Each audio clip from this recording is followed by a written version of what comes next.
شايف ده؟ طب ده؟ طب واخد بالك بقى من ده؟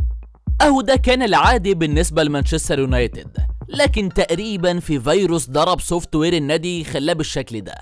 ومش بس كده، ده النادي داخل على معركة وتحديدا من اجل البقاء في البريمير ليج للموسم الجديد.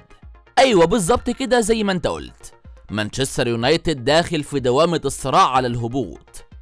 هي دوارة مش كده؟ بس تفتكر ايه السبب اللي وصل النادي للشكل ده؟ هل اولمو ولا تنهاج؟ خلينا اتكلم معاك شوية كده بس في البداية. اهلا بيك يا صديقي، وده فيديو جديد من قناتكم متع عقلك رياضة.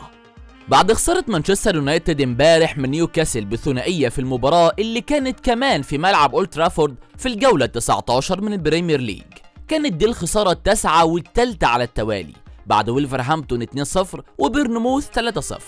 الخسارة دي بقى كانت كفيلة انها تطوح نادي بحجم مانشستر يونايتد وتشيله هو وتاريخه وتوديهم قرب المراكز المؤدية للهبوط، وده ايه بقى بفرق 7 نقاط بس عن إبسويتش تاون اللي في المركز ال 18 برصيد 15 نقطة، وليستر سيتي ب 14 نقطة. والغريب في الموضوع بقى ان ليستر سيتي ده الهجوم بتاعه مسجل 22 هدف، اكبر من عدد الاهداف اللي مسجلها هجوم اليونايتد ب 21 هدف. ده حتى أموريم لما اتسأل امبارح عن موقف فرقته كان رده ان دي اصعب لحظات في تاريخ نادي مانشستر يونايتد، وعلينا ان نتقبل ذلك. مسيو جاك، احنا جايبينك عشان تنقذنا مش تواسينا وندور على حد ينقذنا احنا الاتنين. ما علينا، المهم انه بعد ما اتسأل عن احتمالية الدخول في صراع على الهبوط وكان رده انا اعتقد ان هذا الاحتمال وارد، وان علينا ان نكون صريحين مع جماهيرنا. برضه انت تاني؟ خليني اقول لك صديقي العزيز ان برضه أموريم مش هيشيل الليلة لوحده، لكن السؤال هنا هل فعلا أموريم هيقدر يسيطر على فرقته ويرجع النادي لسكة الانتصارات ويعيد الامجاد من جديد زي ما الادارة الجهبذ متوسمة فيه؟ ولا انا وانت وهم شاكين انه هيطلع مسدس صوت زي اللي قبله؟ بص، لو هتسألني عن وجهة نظري فانا شايف فيه بذرة تنهاج، بس محتاج يشيل شعره زيه مش اكتر، لانه مش هيقدم الارقام اللي الناس متوقعاها منه قبل ما يجي يمسك الفرقة. مع اني اتمنى تكون نظرتي فيه غلط ويكون مشروع أليكس فيرجسون لايت حتى، لكن الكتاب بيبان من عنوانه، وكتاب أموريم ما شاء الله تقريبا يا اما جاي من غير كتاب او كتاب من غير كفر اصلا ومش باين له ملامح. هتقول لي ليه؟ هقول لك تعالى معايا كده لارقام المحنكين بتوع الكوره. بص يا سيدي، أموريم دار 11 مباراه مع مانشستر يونايتد، عمل فيهم ايه بقى؟ يا ريته عمل كحكه بسكر فعلا، لانه ده خسر 6 مباريات، والمفاجاه الكبرى ان دي اسوأ بدايه لمدرب للنادي من ايام والتر كريكمر سيزون 1931-32، واللي كان خسر وقتها 7 مباريات من اصل 11 مباراه. طب اقول لك حاجه كمان، ان في مباراه نيوكاسل الاخيره دي مانشستر يونايتد سدد كره واحده بس طول 90 دقيقه على مرمى نيوكاسل. طب انت متخيل ان بعد هدف ايزاك ان دي المره السابعه اللي استقبل فيها اليونايتد هدف في الدقايق الخمسه الاولى في البريمير ليج من موسم 2023، وان من سيزون 2013 ل 2022 كل ده حصل بس 7 مرات.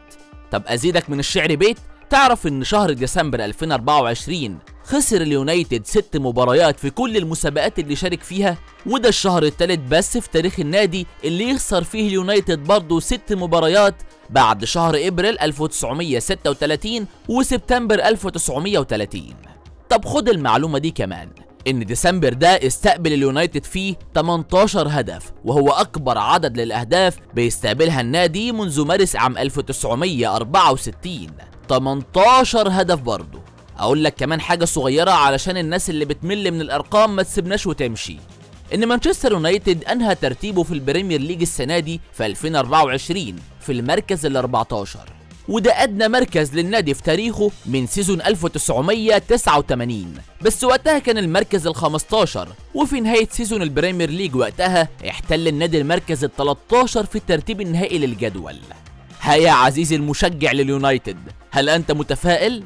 بص، هو مفيش اي شواهد تدعو للتفاؤل لدرجة ان يا مؤمن ابو تريكة انفجر على الهوا وهو بيوبخ اللعيبة والنادي والمدرب، وكان بيرزع للاعبين بشكل اكبر على الهوا بكلامه عن مستواهم السيء والمخزي، وتقريبا بكلامه ده قال كل اللي جوه مشجعي اليونايتد.